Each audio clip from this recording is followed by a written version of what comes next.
Who comes to mind when you think of like just the most ruthless, bloodiest, like either fights or fighters throughout your tenure at Fight Card? That's I could. The best fighter we've ever had is Lewis Taylor. That's an easy question. I get asked that question a lot. Um, But we're back, FCE Legacy in July. We're headed to Goldbert's. Let's talk about it. just having fun and enjoying life and enjoying your family and being around your friends and you know what I mean. It's this is what we do. It just so happens that our friends like to beat the shit out of each other. You know what I mean? So It's all good, dude. Trust me, if anybody understands that it's my audience. yeah. Right? Oh, so Reynoso, no, so that's a sick name, man. Bro, I appreciate that. Went from watching in the stands and watching guys like you and the guys that were like from a generation before me. Whenever I do fight again, I need Christian Reynoso there on commentary. Otherwise, I'm not doing it. What's up, guys, and welcome back to another edition of Reynoso Noso. Christian here, and we are back with a very special edition. Joining me today is one of the founders of one of the longest-running MMA promotions in the Midwest. After catapulting countless MMA careers from the local level all the way to the UFC and the world stage, now they're just weeks away from returning back with their 20th anniversary show in FCE Legacy. Please welcome one of the founding fathers of Fight Card Entertainment, Mr. Nilo Soto. Nilo, thank you for joining me, brother. Hey, what's going on, brother? Dude, this is exciting, man. It's good to Yeah. finally sit down with you. Um, a lot of buzz going on about Fight Card coming back. Not really a comeback, but there was a little brief intermission. But we're back, FCE Legacy in July. We're headed to Goldbert's. Let's talk about it. Yeah. So it's been what, a little over 2 years since we did a show, I think. So we were been me and Brian have been busy with other ventures and stuff like that. So um coming up in July, it's gonna be our 20th anniversary. We did our first show July 28th, 2006, I think, something like that. And we were talking and we've been for like the last, I don't know, probably since the last show we did, we kept on talking about the next show, and we kept on pushing it back, pushing it back, pushing it back because we had other things going on and whatnot. But it seemed like now was the time to actually go out. We wanted to do something for our 20 years. We have a whole different type of uh, I don't want to say the word gimmick, but gimmick for this type of show. There's a reason and a purpose for this particular show. So I think we decided to just go ahead and pull the trigger and do this now and just kind of have a family reunion. You know what I mean? Yeah, it's kind of funny because I didn't really talk. We were chatting a bit before we went live, but I didn't really bring this up. So I'm really blessed that since you guys gave me the opportunity to start doing broadcasts and commentating for you guys, I get to work all over the place, and I get asked all the time, when's Fight Card coming back? Both by coaches, both by fighters, just people in the community. Obviously, because I was so tied to you guys for so long, obviously I fought for you guys forever, right? And got in the booth for you guys. So clearly you guys knew it. I'm sure people had been asking you all this time that, like, Yeah. where you guys been? Like you said, you had a lot of stuff going on. What made this the right time to come back, for the 20th anniversary show in July, aside from, of course, the mile marker of 20 years? Um, yeah. I mean, that really is it. Like, so for the last year or year and a half or so, I've been doing a lot of production for the shows. I missed being at the shows. I missed being around everybody, going there. So I started reaching, a lot of promoters, like, they were reaching out to me like, hey, can you help me with this? Can you help me with that? Do some matchmaking. It's like, I'm not doing no fucking matchmaking. I'm not dealing with that shit. But so like I was like, I gotta help you with your production and stuff like that. So I started streaming the shows for everybody, recording them, doing all that stuff, editing the videos, and working with I think Chicago Cage Fight, Prime Prime Fights, CK Fighting, um, Gladiator, a few other promotions and stuff like that, and XF, obviously XFO. Fucking completely forgot about them. And so like every single show, everybody, fighters, coaches, officials, they're all like, "Hey, man, when you're doing your show, when you're doing your show, when you're gonna do a show?" I'm like, not, and then I never really, didn't want to say no, we're not doing any shows anymore because we're never not ever gonna not do another show, right? There's always gonna be the next show. It's just when and where. When are we gonna have the time to actually give it the proper um effort? We're not just gonna go and just do a show, just throw up a cage and have some people fight and not do our flair and shit like that. So, it took a while, and then, like I said, this kind of leads into the whole purpose of the show, right? So we were talking, and Brian's like, "Hey, dude, why don't we do like this Hall of Fame type deal?" And I was like, "Yeah, I mean, we can do that. That's a great idea. I would love to start honoring and start paying tribute to all the guys that started with us in the beginning. Guys like you, guys like DeRay, guys like Lloyd, guys like um, Danny Morales, guys like Lewis Taylor, guys like Dan Bolden, rest in peace. All these fighters that were there in the beginning. They were there when we were doing shows at gymnasiums. They were doing shows in the back of a convention center. In the first floor of a retirement home. Believe it or not. Uh, Shows where the fighters would show up and the locker room was pretty much the size of a bathroom, you know what I mean? And guys are coming in, it's like, "Hey, where's my personal locker room at?" Yeah, it's like, "Nah, brother, ain't no personal locker room. You're up there with everybody else." You know, uh I never got that personal locker. I'm still waiting on that personal locker. yeah, so it wasn't until, like, the people, the fighters and some of the younger guys and some of the newer gyms or coaches. I can't say coaches because coaches, all know pretty much everybody, they understand that. But some of the newer fighters, like when we were doing shows at Joe's Live in Rosemont and some of these other nicer venues where they had, like, the venue was just like spectacular and they had all this space, and every team had their own corner and stuff. Like, they don't know what it's like. They never knew what it was like to fight at Joe's. So what we wanted to do was kind of highlight that era of time and actually just present that and pay tribute to that and honor that, and where we started at, where we began from. Because again, it's 20 years, and like going through some of that stuff, going through those memories and going through those videos, it's just like, holy shit, man, we were so young. We didn't know what the fuck. We still don't know what the fuck we're doing half the time, but we make it work. So um that was when Brian came up with that and was talking to me, and I was like, yeah, dude, that's definitely something I want to do. So we were like, fuck it, we'll pull the trigger. It's July. Our 20 years in July. It makes perfect sense.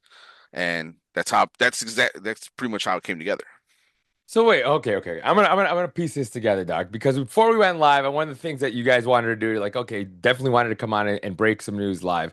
So is Yeah. that what's happening? So that at the 20th anniversary show, you guys are doing officially Yeah. creating your Yeah. first So Hall of we Fame?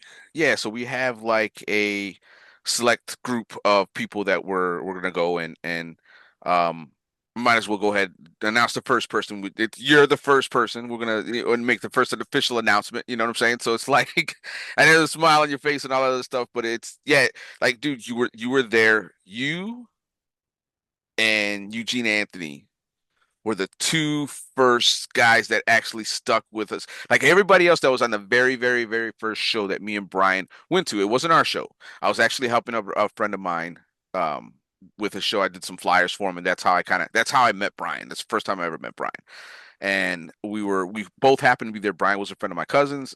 I was helping out Kelvin with one of his shows, his Fight Force Karate Championship shows, and you were there and Eugene was there. I don't think anybody else that ever fought. Yeah, no, that's not. It was the one before that. The one that was at Right, Combat but Do. but is that the Yeah, but Fight Force. Yes, Fight how Force. Yeah, funny is that? This yeah, still sits in my basement. yeah. Wi- So it's crazy. It's crazy how long ago that was. So yeah, this was over at Combat Do, and there was the cage or the ring never showed up, so they had to set up uh cones with caution tape to around the cage to form like the fighting arena. It wasn't exactly full blown MMA, but it was more like a pancrase style and stuff like that. So yeah, you were there. I remember that. You got kicked in the balls. Yeah. I don't remember a show that you've ever not got kicked in the balls in. It's Um, unbelievable because I have yeah, two kids now, like, which is a testament to like yeah, fortitude, because you're yeah, right, dog. Like, I had a knack for just getting kicked in the nuts, like at yeah. least once every fight, if not multiple times. Multiple times. But Yeah, go on, yeah. yeah. So, That's neither um, here nor there, dude. yeah. So, yeah, just like that. So, like you are the first person that we've ever actually had on multiple shows. Like you. like and said and like Eugene, and it's just it makes sense to again, like I said, honor you guys and like I really want like our whole goal originally with Fight Card was always to like we were never the show, right? Like you rarely ever see me anywhere. Like got on the mic one time, and that was when I was getting on the mic for you and Lloyd back in 2006. But I never get on the mic. I never get in front of the camera. I don't like to be um in the spotlight because I have no need to. Like I don't. Nobody's there to see me. Everybody's there to see the fighters. So our we always put the fighters first and try to highlight them and get them as much exposure as we could, for being a local promotion, for being a grassroots organization. And I think by taking care of the original OGs, right, and highlighting them and bringing them back now, because like most of them are actually coaches now. Like it's weird. Like they have their own schools now. They went from being fighters. Now they have their own schools. Hell, there's guys that fought for us that are promoters now. There's coaches that have fought for us that are promoters now. It's like it seeing all that and showing the guys that are around now who these people used to be is going to be a real cool thing. It's funny because it's funny you should say that. I get it all the time. Like I'll be calling fights, and Hmm. guys will be like, especially since I have headsets on, The years. nobody sees my ears, right? And like Yeah. primarily what I put on social media is just commentary stuff for like my family. So guys will see me at the show sometimes. They'll see me without my headset and be like, "Oh, did you like wrestle?" And I'm like, "Man," and I'm like, yeah, a little bit, like whatever." And it's not even about like trying to flex or nothing, but you're right. It's like it's so many of us. Like I'm doing the broadcasting now. A lot of guys are doing are on the coaching side. A lot of guys are, some are officials, like some are Yeah. like we're all just finding ways to stay, involved. But Yeah. little respect for the older generation because nobody knows who the Yeah. hell we are, but it's all good. Yeah. So I Yeah. appreciate There that, was. man. Yeah, like there's so like when one of the things that kind of reminds me of is like you just said that like officials like Rob Hines, right? Um, everybody knows Rob Hines is right here, like, but a lot of the fighters they don't know that Rob Hines has like 50 fucking MMA fights under his belt. You know what I mean? And if you thought that like the Joes on Weed Street days were kind of bad, like or I don't want to say bad, but like wild, man. The days before that were even wilder. The days of when like Shoney was fighting like seven guys at Tropicana nightclub, and they're pulling guys out of the bar, not out of the bar, but out of the crowd to fight. Guys like the Combat Doe clique that used to go around for the gym wars and stuff like that. The Joe Goitia's first like JKD challenges and stuff like that. Um, the Eric and Braulio's Ironheart show Crown. Ironheart Crown over at St. Andrews. Then they went to Indiana at the Hammond Civic Center, and dude, I went to shows. Man, there was I forgot. I don't remember exactly who the promoter was. I don't know if it was Mike or if it was somebody else, but there was a show in a like a country bar in Indiana. I think it was like DC's Country Junction or some shit like that. That was pretty fucking wild. And like there was places that you went to and there was like haystacks around and shit like that. You know what I mean? It was just like pretty fucking wild out there. There was Strasser's what was Strasser's show called in Was it? Kenosha? It wasn't Madtown Throwdown, was it? No, that was in No, no, no, Madison. no. That was in That was in Madison. Madison. Yeah, duh. It was I forgot Strasser's show. Damn, my bad. Freestyle Freestyle something. Combat, yeah, Freestyle Yeah, Combat yeah, Challenge or yeah, some shit like that, yeah. So yeah. like all these old shows, like I would love to go back and we kind of think about stuff with doing some things like that and trying to go back and reaching out to some of these older cats that came around before us and do some highlights on them. That'd be so cool, doing something like with Jeff, like Jeff Curran and Miguel. Jesus Christ, like the fight that never happened. You know what I mean?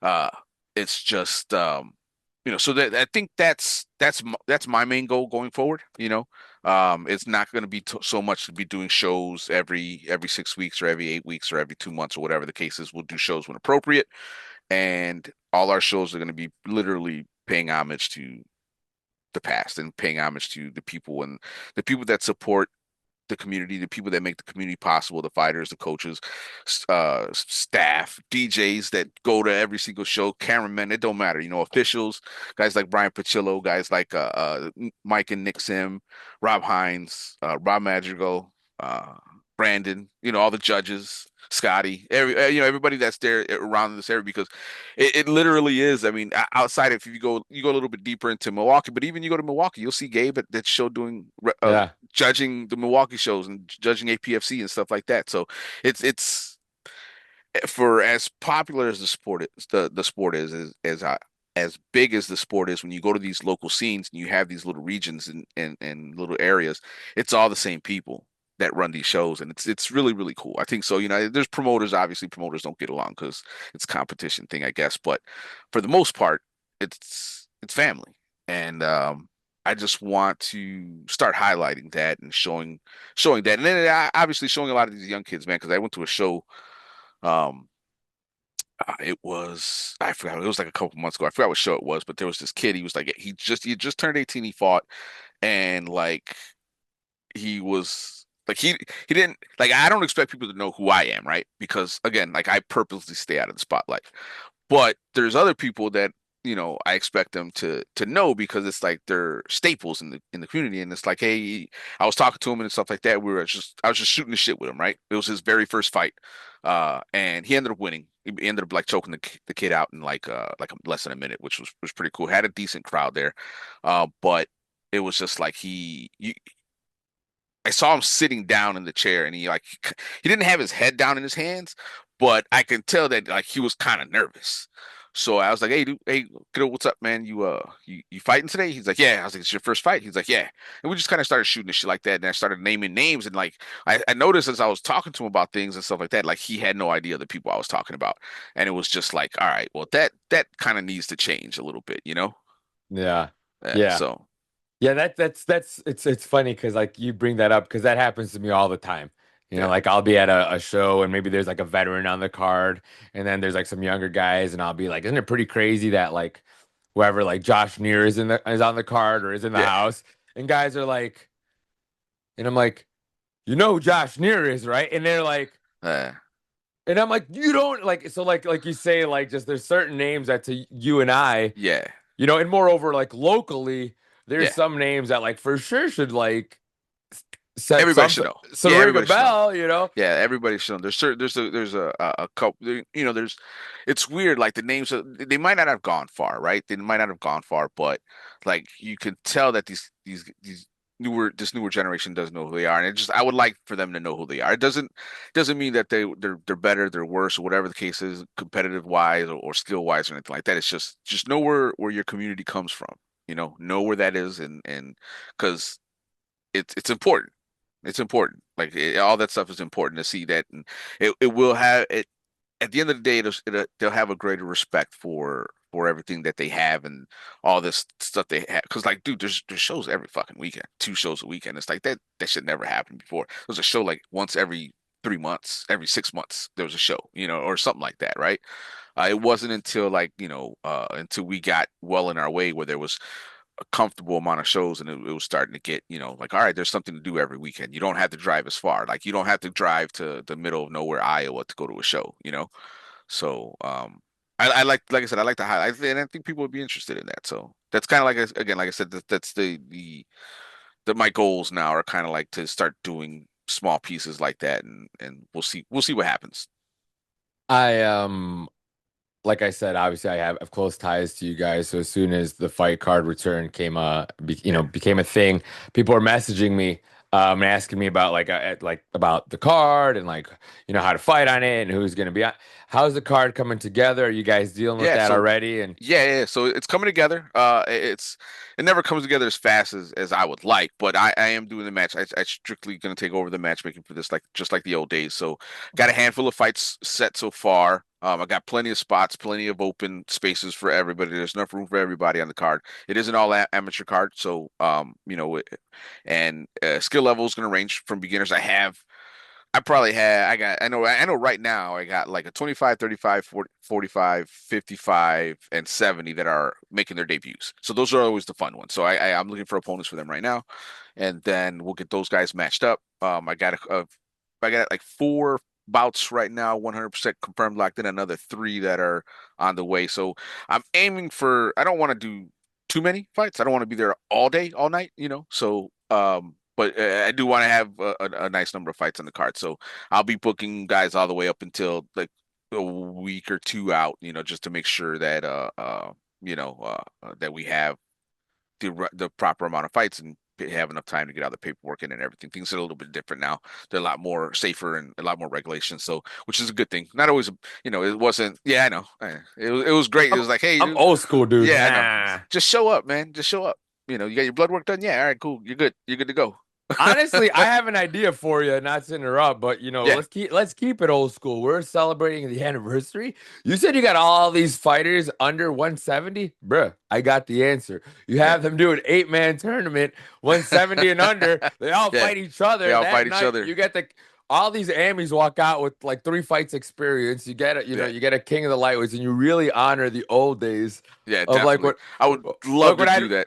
when I'd fight multiple times in one night like an idiot. Yeah, They're yeah. like, bring that back. Yeah, that would be awesome. But this state ain't gonna let us do that. They wouldn't let Yeah, us. And at the end of the day, it's not really safe. It's better off, spread it out. But yeah, yeah. yeah. But it would be I think we'll see how many fights we end up with. Like I said, I want to do it big. I just don't want to go overkill, man. The days of having 20 fights on a night, it's just like by the time you get to the last fight, you're just like you're worn out, and the people in the crowd are like, if they've been drinking, they're just hungover. And so I remember one time some guy had to get wheelbarrowed out of I think it was like in Gary. It was at the Genesis Convention Center. They were pouring like house party shots and drinks, and it was just like yeah, it was like so those days. No, definitely not none of that. I don't want to be there all night, but yeah, it'll be a good card. It'll be a good card. I got like two really, really, really good fights on the card right now that are going to be pretty much our two co-main events, and then I'm working on the main event right now. So All right, we'll keep it hush hush, but yeah, yeah, yeah, feel free to send over a little video link or something like that, a little video, we'll break it. yeah, I'll help break that as soon. I'd for love sure, for to sure. help you break it if possible. Yeah, man, it's just like we talked about my history with you guys, and while I have you, I just want to take a second to extend my gratitude to you, to Brian, and to Fight Card in general. I very proudly keep this belt Yeah, back here. It's not an accident that I have this crazy flyer from yeah, like, and it is. I know this is kind of like a precursor to Fight Card Entertainment because like you said, you were kind of just helping yeah, instructor Kelvin Caldwell. Shout out to him when he was doing yeah. that Fight Force event. But there you see Right. some young future Fight Yeah, Card guys. There's Zach. me. Yeah, Yeah, Zach. Zach was from the Karate Academy, right? Yep. Like, just to put this into perspective, guys, with the days that Nilo's talking about, like the caution tape on the ring and shit, like let's talk about real quick, like how they did this, because if I'm not mistaken, like having these amateur MMA shows is next to impossible. So you guys would dance around the rules and call them like Yeah, karate events. So you just had a bunch. I remember me and a bunch of meatheads showing up at this thing. We thought we were fighting, kind of like mixed rules. yeah, And then they were like, yeah, just throw on these karate gi tops in case someone from the commission shows up. So for the first, like that show you talked about, the caution tape, we were yeah, out there fighting like mixed rule fighting with like these yeah, dorky gi tops on, yeah. It was, like it was, dancing it around the was. rules. Yeah, I don't remember too much of what the rules were for that particular one because, like I said, I was only doing the artwork for that one. But Yeah. yeah, you're definitely right. Yeah, it was very, very skirting around because there was a time when MMA was unregulated, which meant you could do it, but it was frowned upon. Then it became illegal, and you can do it, and you might get arrested, right? And then it became regulated again, and then it became unregulated for a little bit, and then it became fully regulated. They had started having pros and pro fights and all that other good stuff. But this is 2006 was the time when it had just started to become regulated again. And you had to go through the commission, but this particular show wasn't going to be a full-blown MMA fight, so it didn't have to go through the commission and stuff. And that's why they had the rules and the key tops and lack of the cage and stuff like that. But once we started doing actually, once me and Brian decided to do Fight Card Entertainment, that was a totally different thing. And then, we had to go through the state and all these other things. We kind of found this out as we went along because there wasn't a lot of information back then. It was like, this was shit. I don't even think they had iPhones out back then. You know what I mean? So it was like, Yeah, sidekick. You had the sidekick with the yeah, screen that flip yeah. out. Yeah, so like the information available online as far as like regulation goes, it was like there wasn't a lot. So you would have to make phone calls. You'd have to call like the Illinois Board of Professional Regulation. Hopefully somebody would answer. If they didn't answer, you leave a voicemail. Maybe they call you back, maybe they didn't. So it's like, and getting the information was kind of like, all right, well, because it was in such a new it was such a new situation. They didn't have a lot of the rules fleshed out, this and that. So it was like you didn't know what you could do, we didn't know what you couldn't do. So eventually, all the stuff came out. We were able to do. We had to actually postpone our first show. Our very first show, that Reloaded flyer was one of the first shows that me and Brian actually had full hands on control of. So we were supposed to do it in June, and then it got pushed back to July. So it was like June 16th, June 17th, or something like that. June June 17th. 17th. Yeah, June 17th. Look at that. Wow. Yeah, so June 17th. And then it got pushed back to July, I believe, July 28th or whatever the case was. And that was all because I got a call from Raphael at the state, and he was like, "Hey, dude, what are you guys doing?" I explained to him what we were doing. He's like, "Nah, you gotta do this and this." We were like, "All right, no problem." So we just pushed it back a month, got all the paperwork in, took care of what we needed to take care of, and then the show went on. So, yeah, it was pretty cool. But like the times before that, again, there were a lot darker times. You had shows like that. You had shows all over the place. St. Andrews had a lot of shows. There was shows. I think there was a show at De La Salle one time. And then shows at places like Tropicana, places like it wasn't Green Dolphin. It was somewhere up north in that same like little club area Yeah. that they would have fights at and shit. So, Yeah, but yeah, I remember. So it's funny you should bring up that you did the artwork and stuff. I remember the way I ended up fighting for these shows was paper flyers. yeah, Like a paper flyer, like rolled into my either my jujitsu gym or I don't know how I came across this probably left paper. that on your windshield. Probably like this piece of paper. Yeah, It was a Xerox copy of a flyer, yeah, and then just I'm pretty sure I called it and left a voicemail. And then they're like, "Yeah, come on out," and then the follow-up show for you guys, I remember getting that this yeah, mailed to me, like a stamp and everything, yeah, to my parents' house. And then I just remember telling my dad, like, "Hey, this martial arts stuff I'm doing, uh I do have a bigger show, and like there's a flyer now," and I'm like, "I'm on it," and he was like, "What the fuck?" He's like, "What is this?" yeah, Um, which is another little side thing because you talk about family. You pulled my family in, like you made me not just part of your family at Fight yeah, Card and make me part of your shows, but you guys like before the UFC was doing these heartwarming moments, you guys had my dad wrap my belt around my waist. yeah, You guys would have my dad like cage side. Like there's pictures of like me like kicking someone in the head and my dad like being like inches from the other side of the cage. And I know you guys had a lot to do with that. yeah. So getting back to my gratitude, thank you for that. I have Of course, moments. of course. I have photos that I'll cherish for the rest of my life. Yeah, Especially there's one of me and my dad inside the cage that's really special to me. Um, yeah. you guys gave me my first chance to like be under the spotlight. I think a lot of shows really do a great job nowadays of preparing fighters for the big show by Yeah, doing more than just giving them tough fights. They right. do the interviews, they give them the Hmm. spotlight, they give them all the attention. You guys are doing that almost 20 years ago, Yeah, so that when like guys like me did turn pro and did have these big management companies coming after us, we knew how to speak on camera. yeah. All the Guy important things. the things that other shows or maybe even fighters don't think about. So Yeah, yeah, thank you, dude. And I appreciate that. lastly, no, bro, I appreciate you guys. And I'm not done thanking you. I'm gonna glaze you up a Yeah. little bit more. When I was sitting at home during COVID and I hadn't been to a local MMA show in years because I just was so disconnected, and there were no shows. I remember watching the UFC on TV. They came back, and you guys were talking about coming back Hmm. before any other local show was. Yeah. And I was emailing you guys and other promotions to give me a chance to try some commentary. And nobody was giving me the time of day.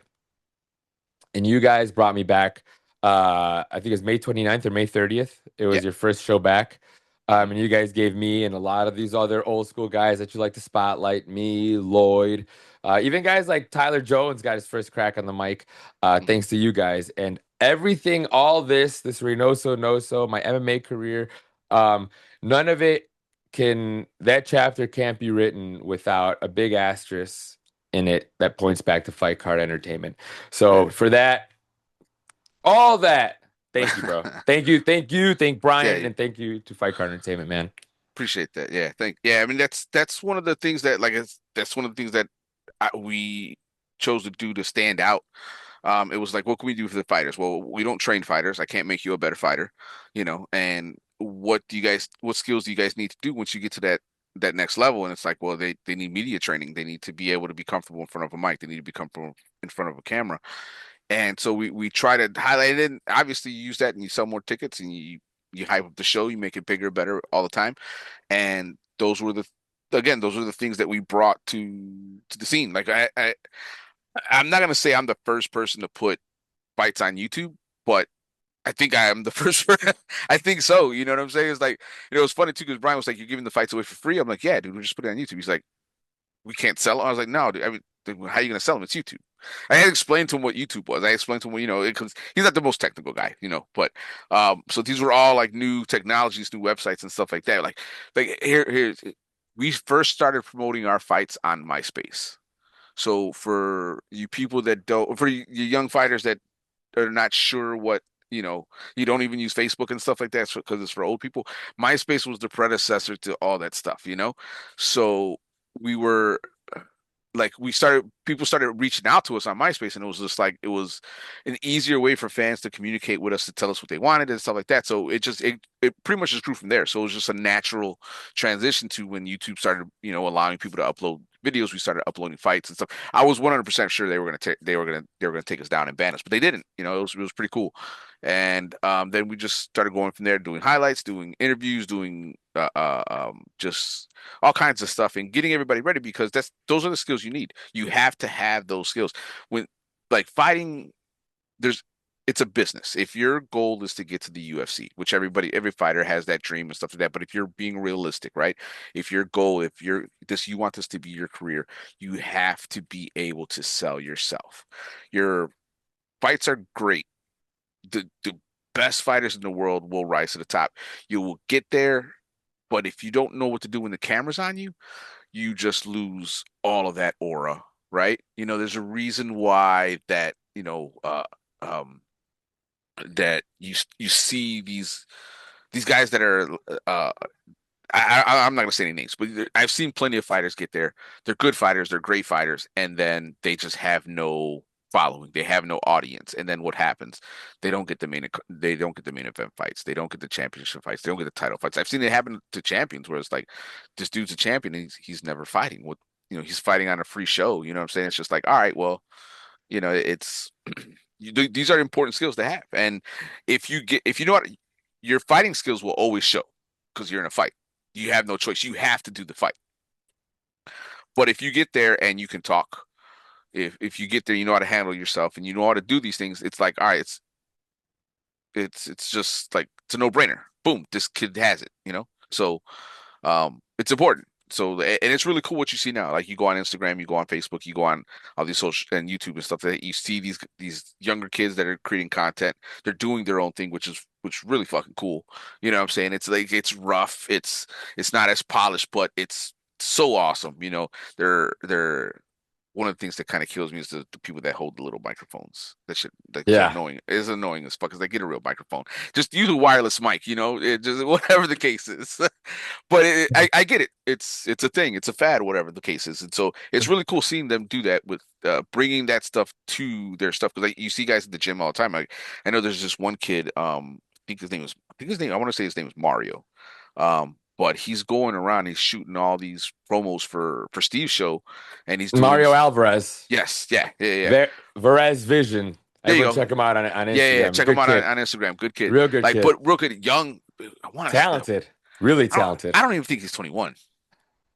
Probably not. But either You're way, gonna blow him up. If he's on 21 and over events, you need to I'm not stop, sure. bro. I don't know, but he's a young kid, but he is out there just grinding and just churning out content, and it's just so awesome to see that stuff. And hopefully we start getting more of that stuff around. And it's I just there's so much talent around here. There's so many people that have gone unseen throughout the years, and it's nice to see that they're now there's people they're you have so many tools that you have no excuse now. You have absolutely no excuse to get yourself out there. If you can't, like before, it's like I don't have a camera, I don't have a microphone, I don't have, I don't know how to use this, I don't know how to use that. There's so many people out there that'll do the work for you, you know. So just start putting yourself out there. Let the world know who you are. Yeah, it's hard too because like obviously I'm older than this current generation, and like when I was trying to like get back into the broadcasting and stuff, I realized like holy smokes, even for like this side, it's like it's a whole nother world. Yeah, And there really is no threshold holding people back anymore. It's on right. you. And for these fighters to get the opportunity to like create their character without necessarily the promoter giving them that spotlight every time and being able to create it themselves and Yeah. bring a little bit of aura to every fight. Um, it's huge. But with the one thing I will say was with everybody now understanding that is authenticity. Hmm. Y'all got to be real too, because Yeah, the fans, the media, everybody sees through it when it's not, right? yeah. Oh yeah, Um, definitely, definitely. but let it hang out a little bit, Yeah. talk to these young cats that got the cameras, the guys like Mario. There's a bunch of other ones out there. They're doing a great job of Hmm. making it, like you said, facilitating these things. So what can we expect as far as like I know we were talking about like giving the spotlight to some of these older Yeah. generations, some of the unks like me, giving Yeah. us a little bit of sounds like a little bit of hardware, which is really really exciting. Yeah. But are we gonna see any like little evolutions in fight card? I mean, you're talking about like making sure that you stick with it. What are we gonna see maybe a little different now? I know we're going to a new venue as well. Yeah, yeah. So the venue is actually really cool. It's good. We're gonna go out, I guess, northwest suburbs, I guess you could say. It's a town called Pingree Grove, Gobert's farm. There's a venue there. It's called the Venue at Gobert's. They do a lot of weddings. It's not entirely out on the farm. I knew a lot of the stuff I was kind of putting out on social media was like, where are you guys doing a show at? Is this gonna be outdoors in July? It's like, no, no, no, fuck that. It's too hot. It's We're gonna sit on pumpkins. It's gonna be Yeah, great. yeah, yeah. No, they do have a dinosaur at the farm, which is pretty cool. But it's a farm. So It's like a family farm, pumpkin patch type of venue, or facility. But they have an actual wedding venue. It's really nice. They they have I want to say we got room for I don't know exactly. I don't know the capacity. I'm not gonna say what it is, but it's a really nice venue that they run weddings out of. So we're doing a show. It's gonna be out there. It's gonna be great. Nothing crazy as far as do what we're gonna do is again, like I said, my main focus is strictly to highlight the past and showcase the future, as always, So we'll see what happens after that. We'll see what the next show what we're gonna try to do. I got some ideas in my head and stuff like that. So we'll see about that. But ideally, again, it's gonna be a celebration of combat, celebration of violence, and we're gonna have fun, dude. That's the main important thing. It's about um just having fun and enjoying life and enjoying your family and being around your friends, and you know what I mean. It's this is what we do. It just so happens that our friends like to beat the shit out of each other. You know what I mean? So it's all good, dude. Trust me, if anybody understands that it's my audience, yeah. like that's pretty much all we do. Brother, I'm not gonna take up too much more of your time, but I Okay. do want to close us out with a little like a little lightning round. So Yeah. we're talking about history. I'm gonna hit you with a couple All of right. questions. Ah, You fuck. give me, yeah, Doc. I want a quick answer, ideally, but if you got to think Yeah. about it for a second, that's fine, but All right. not too much, all right? Okay. So, right off the bat, and I'm not fishing for you to say me, but right off the bat, when you got the ball rolling at Fight Card Entertainment, Yeah. hit me with a couple of fighters that you were like, oh shit, like I think we can kind of use these guys. These are going to be our first stars, like looking back. Yeah, so yeah, definitely you were there. You were in that group, right? You stood out. You had the charisma, you had all that stuff. You had a big crowd that came with you, sold a lot of tickets. It's always good. It doesn't hurt. And but yeah, you were there. And like you had that aura about you. Like you weren't shy, you weren't quiet, you had no problems, making weight. No, this is bullshit. The scale's not right. Shit like you had no problem. I used to love the tantrums you used to throw and shit. But guys like Dre, guys like Lloyd, guys like Lance, um, Will Sermont, Mike Bell, um, oh Jesus, Dan Bolden, Lewis Taylor, Ricardo Rick Lamas, Lamas for sure. yeah, Yeah. all these guys. Curtis Blades was a big one back then. I mean, he Yeah, came a yeah. little Well, later actually. he came a He little came bit a little later. Yeah, later. yeah, he Yeah. came a little bit later. He was more along. He was along that Angelo and Shorty Torres and Chepe generation. They were crazy that all of them were from the same fucking school. It was same class. It was Carlos Hernandez, UFC vet. Chepe, he's in the UFC. Angelo Rivera, who's still fighting around here locally. Curtis Blades and Shorty Torres, who fights all over the fucking world. UFC, Brave, all over the place. You know what I'm saying? Everywhere. Everywhere, Everywhere. everywhere. So, and all five of them came from Combat Dope. They were all friends. They all grew up together. They were all, it's crazy. So, Curtis was like the last one to come along on that part because but he came along because him and Angelo, they wrestled at school together. Okay. So, but yeah, they're a little bit, they're like the second generation, right? I look at the way we did things. I break things down into like three generations. There was the first class, which is you guys. There was that middle class, which was like Angelo was kind of straddled it. Angelo straddled both the second and third, but it was those guys in the beginning, and then there was the last generation, which was Georgie and Tyler and Baby Bull and all these other cats that Trell, Jesus Christ, Trell, Yeah. stuff like that. So that's how I kind of look at our legacy and our lineage. I break things down in kind of like three sections because that's just kind of how the way it was. Because at first it was you and Lloyd either you or Lloyd or was on the card. We didn't do a show that either one of you or both of you guys weren't on the card, or you guys weren't fighting each other. Um, and after that, we took a little pause, and then we started up that next batch of fights, which was guys like Daniel Morales, Curtis and Angelo and all those little guys we just mentioned. And then we took a longer break, and then we came back in 2016. We started doing Joe's Live in Rosemont, and that's when all the newer guys and a lot of the everybody else remembers because that's where everybody remembers us from is from those it's either from Weed Street, it's either from Cicero Stadium, or it's from Joe's Live in Rosemont, right? So, but yeah, it's those guys that I mentioned. There's so many more, and I'm sorry if I forgot to mention anybody else, but yeah, those are the guys. Yeah, I remember that little era verse that when you guys first went to Joe's in Rosemont, Joe's Yeah, Live, that was a really fun era too. And like that was yeah, interesting for me because that's when I was around as a coach. Like yeah. I was like Danny, coaching like Danny Flores, yeah, who was like your champion at the time. So that was like yep, super special for me. And then yeah, you guys got to deal with the headache that is dealing with me as a coach, which is probably even worse than dealing with me as a fighter. yeah. Um, but yeah, I was just watching Danny's fight, and there's some B film of you and Anthony in the corner.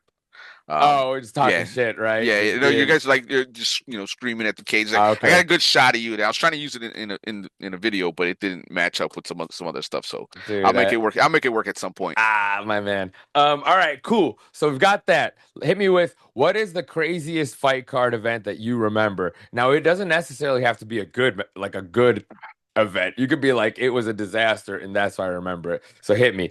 Ah. FCE, what? Oh man. Off the top of my head, the craziest show was probably one at the Genesis Convention Center in Gary, Indiana. Just for the simple fact, like they were like they're literally wheelbarrowing a guy out that drank so much, but it was just like it was crazy. But to be perfectly honest with you, the best the one that sticks out of my memory is the most is the one at Bulldog Park. It's weird that both of these are in Indiana, but it's the one the Bulldog Park show was the first show where we came back from COVID, which was just unbelievable. And then the very next, I think 2 months later, the very first show in Illinois after COVID, which was at Yeah. Joe's Live, and oh man, July 24th, maybe? yeah, July 24th, and it was like we oversold the venue. Actually, the venue was oversold. We had close to like almost 800, 900 people watching on pay-per-view. They actually paid. It wasn't like a free stream. They were paying for it. It was a crazy, crazy show. We had close to 20 fights. And it was just the energy in that in Joe's that night was just unbelievable. Any of the shows that fucking Georgie fought on, those were unbelievable. But yeah, definitely the Bulldog Park one. And when Georgie fought Nick, that was like that's the proudest I've ever been of being a matchmaker.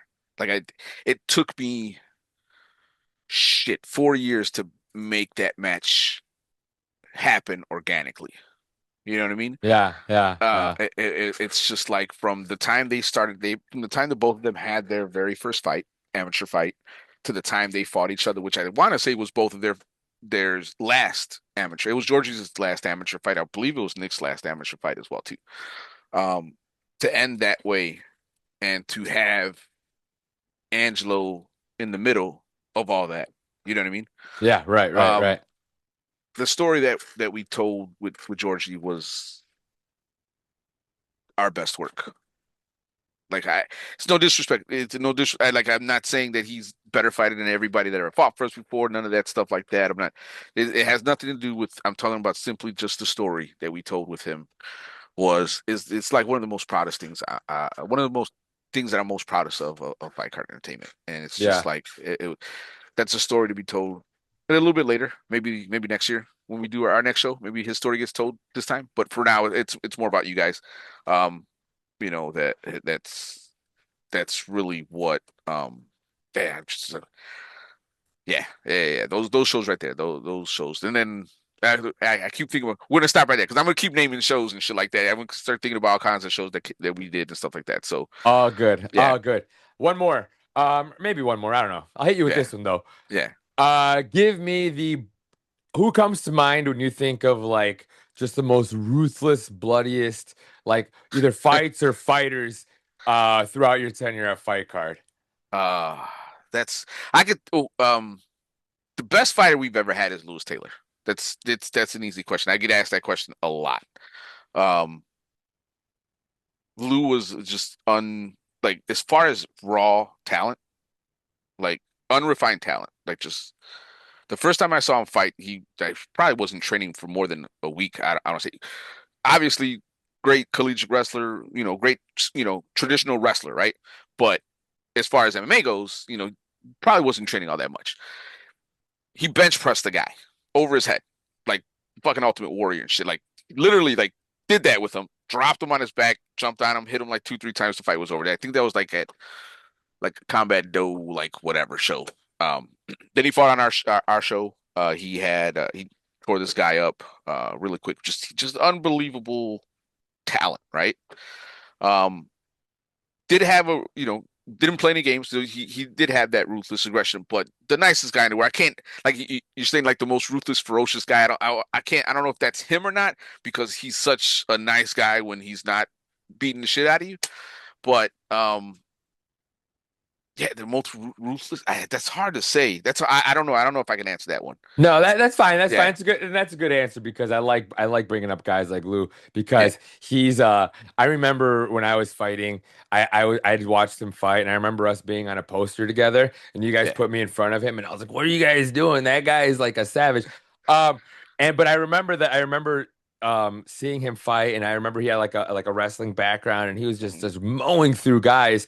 And then it's amazing to see like a guy like that maybe people don't know off the top of their head, but that guy went on to win the World Series of Fighting tournament Yeah. twice, the $1 million tournament twice. Now he's like like a head coach for he's been coaching guys like Bilal Muhammad, Yeah. all the way to the title, or it's since I believe since like college or something like he's known him forever, right? They have a He was rich a history. High school, okay, coach. fair enough. I think at Bogan, I think something like that. I Wild, think. and that's not an accident. So guys Yeah. like that, I think, need their flowers. So that's a good Yeah. one. That's a good one. Yeah. But there have been a lot of ruthless guys, man. Every show you're like, bro, this guy, how does he Yeah. sleep at night? Especially You now know, that I'm ruthless- removed a little. Ruthless Tim Hemingway. Oh yeah, Yeah, of Yeah, dude, course. Tim he Hemingway. was vicious. Yeah, he was vicious. Rebels of Like Destruction. destruction. Yeah, he was vicious. Like Yeah, if you're yeah, looking at like the heel, the bad guy, right? That's him. Yeah, good dude. Like I said again, but when you seen him in there, you seen him outside of it. He was loud.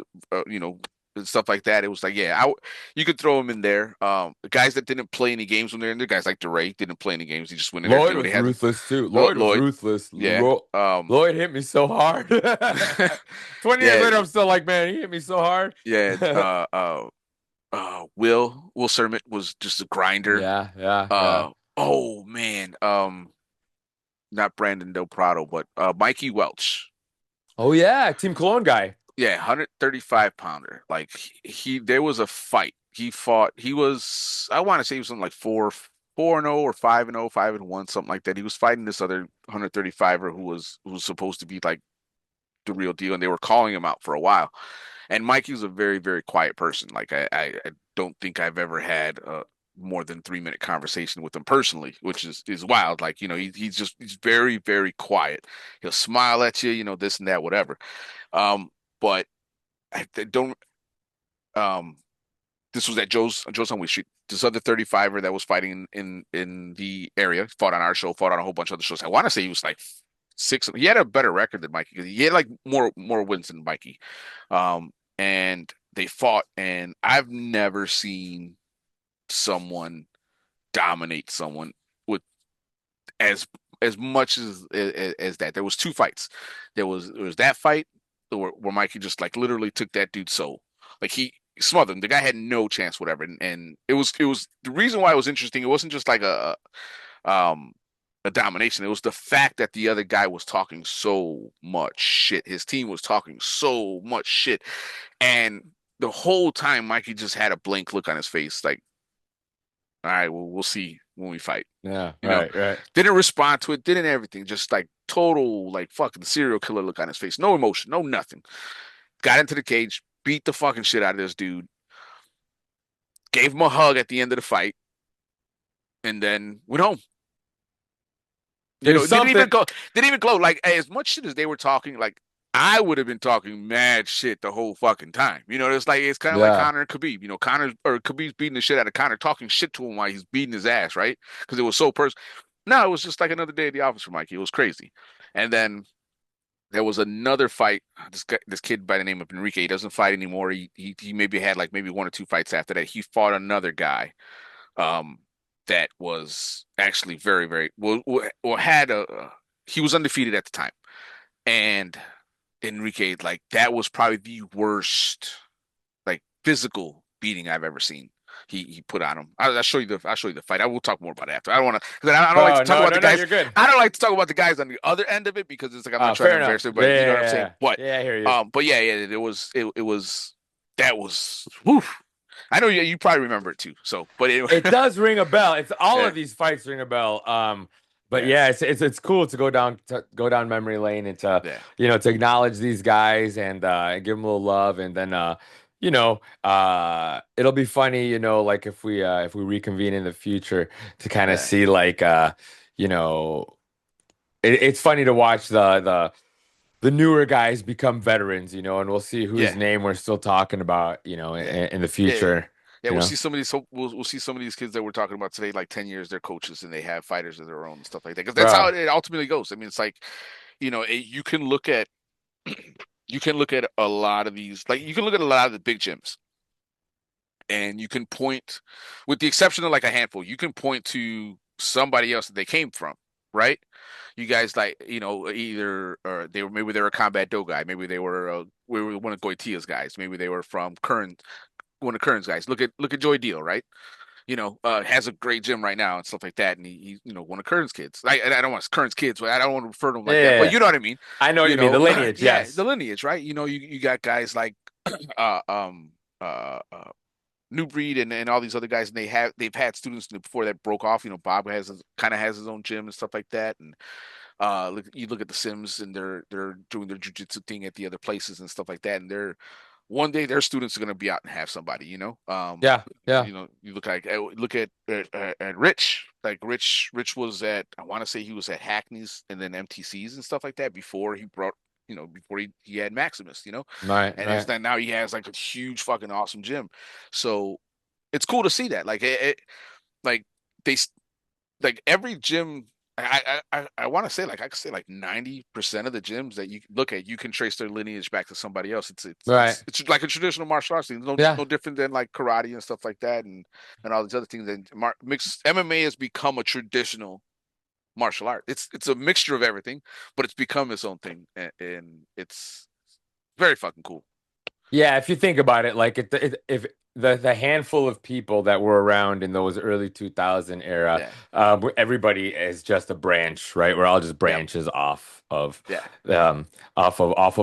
people, the pioneers, right? Yeah. Yeah. Um, Jeff Seraphin. Dude, Jeff Seraphin, talk about somebody that's, and these are guys, and how about that? Guys that are staying relevant, like Yeah. not just as coaches, but like Yeah. Jeff Seraphin still competing himself. He has a Yeah. huge match coming up. He's taking on now promoting other shows, but he That's has right.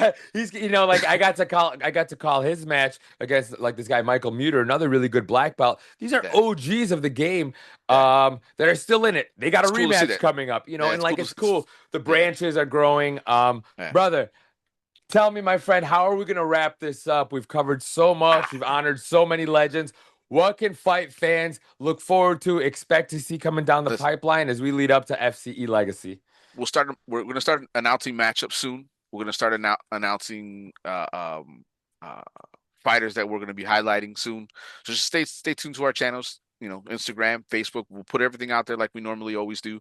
Um, it's going to be an awesome night.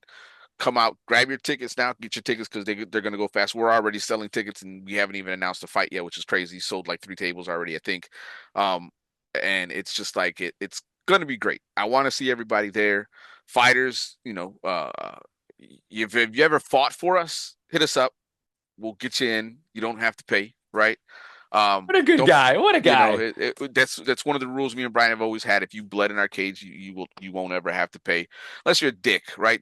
There's like maybe like 3 guys that have ever fought for us that were just total fucking assholes. And it's like, yeah, you're not coming back. I remember who you are, so don't even think about it. Yeah, But I yeah, haven't seen yeah. they fought like once and never fought again. So it was like it's no big deal. But anybody else, it doesn't matter. Even if you think we don't like you, if you fought for us, just hit us up. Either hit up Brian. Matter of fact, hit up Brian. Don't hit me up. I got other shit to do. But yeah, if you can't get in touch with Brian, then hit me up. We'll get you a ticket. We'll get you in the door. You bring your friend with you. Your friend's gonna have to pay, but you'll get in for free. All right. So that's always been our policy there. So yeah, it's gonna be awesome. Fighters that want to get on the card, a lot of coaches, a lot of guys one of the main things that I'm really trying to do is like all these old guys that have gyms now, all the old gyms that fought for us in the past that are still around that still are, I'm trying my hardest to get every single one of them a fight. So please reach out to me. Get me a fighter. I would just want to continue that lineage of the people that were there with us in the beginning to continue on through new gyms that have never fought for us. If you want to find out what we're about, hit me up. I get you a spot on the card. I try to get everybody a fight. I'm gonna cut it off. Like I'm not doing more than 20 fights. Just not. It's just it's a Sunday. We start early. I'm not trying to be there all night, but I will do my hardest to get you a fight. If I can't get you a fight, bro, fucking XFOs like a week later, I get you a fight there. I call Dan. I call Steve in March. I call another promoter. I get you a fight. I promise. But like again, obviously. Priority number 1 is our show. So Yeah. I tried my hardest to get you a fight. So hit us up, hit me up, hit up Brian, and just stay tuned. Amazing, my friend. I'd say everyone should prepare for the comeback, but truth be told, y'all never left. No. So fight fans, prepare and stay tuned for all things fight card entertainment that'll be coming your way as July 19th. FCE is back with a huge card. We take over the venue at Goldberg's. Get your tickets. If you can't be in attendance, I'm sure there'll be a stream, but it's better live. It's better live. It's always better live. It's always better live. And there'll be, obviously, I'm so super excited. I'll be on the call. We're getting the crew back together. Of course, it'll be myself, Bernie, of course, the queen of the broadcast booth will be joining us again. Yeah. As far as I know, we're going to have the former FCE super lightweight champion, Tyler Funky Bones Jones, joining us as well. Tyler. Yeah, Heck yeah. already. Heck Cool. yeah, dude. Love it. A family reunion. Nilo, again, Thank you for your time today, and both to you and Brian and everybody at the Fight Card family. Thank you for everything you've done for me. And my friend, I cannot wait. We'll see you July 19th, buddy. All right, brother. Thank you so Peace. much.